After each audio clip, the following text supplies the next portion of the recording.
See, if I had not lived in Jerusalem, maybe I would have believed the existence of God.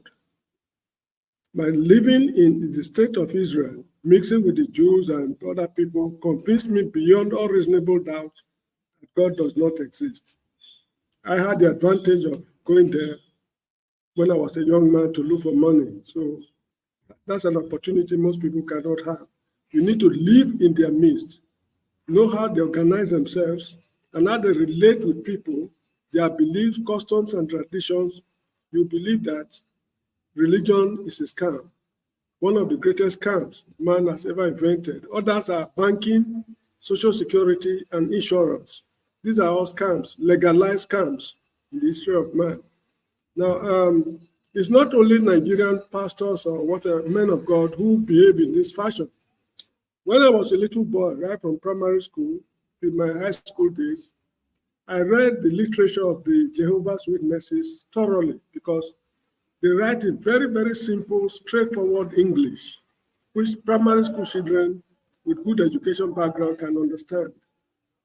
They are very strict people, and I must confess, they are among the best people you can ever live with on Earth, on planet Earth.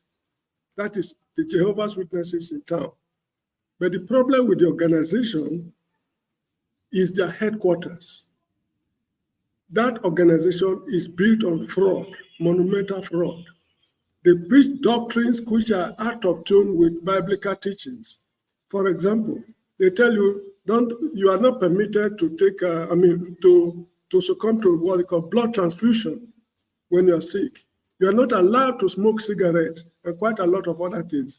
If you are caught engaging in those practices, you'll be excommunicated straight away. That is the law they cooked in America and dished out to the whole world. But it's surprising now that even their relationship with the United Nations organization in the past was very, very negative. They condemned all religious organizations on earth other than theirs. But now they've turned a new leaf. From what I'm hearing, they are now saying you are allowed to wear beards as a Jehovah's Witness. It's a matter of choice. If you are sick and you're in the hospital, they want to administer blood, well, it's a question of conscience. If your conscience allows it, that is between you and God, those kind of things. They are backpedaling because of the realities of our time. Now, these pastors in Nigeria, we got used to them since before I was born. I grew up in Benin City. I lived with Idahosa in Benin City, Benson, Idahosa. He was selling shoes he was working at Bata Shoe Company at the junction of Forestry Road and Ring Road, Benin City. Before he started his St. David's, home of prayer, somewhere at Yaro in Benin. That was how he grew up to become a giant in the church business. Inside the church there was chronic infighting.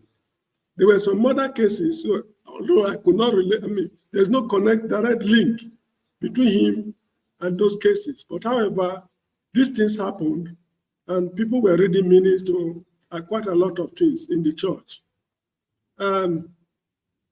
It's just a question of time. People will get wiser. The way the Europeans developed after the age of reason, law of evidence developed and things like that, and eventually they got out of this religious, business. Now, for this man, that pastor who said he was an armed robber at the age of 14 or something like that, there's need for the police to get him arrested for one reason.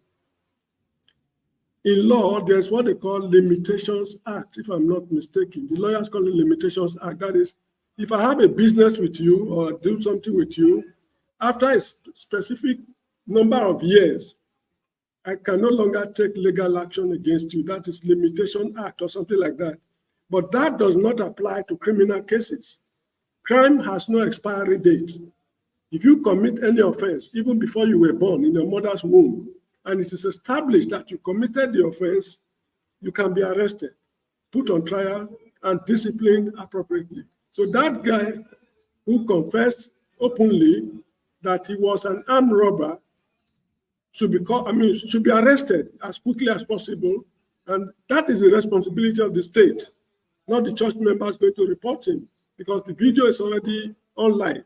So the state should make appropriate arrangement to get him arrested. If there is armed robbery and firearms tribunal, if he's still active, they should arrange. I mean, he should just face the tribunal. And if the penalty is death by firing squad, so be it. It should be executed publicly. As an example, after all, Christ did not stop people from executing him. He had the powers, going by biblical teachings. Christ had the powers to command angels from heaven to rescue him, but he refused to invoke that power. So this guy should be arraigned before a tribunal, found guilty, they should take him to a public square and get him executed for committing such horrendous atrocity against the state. Thank you.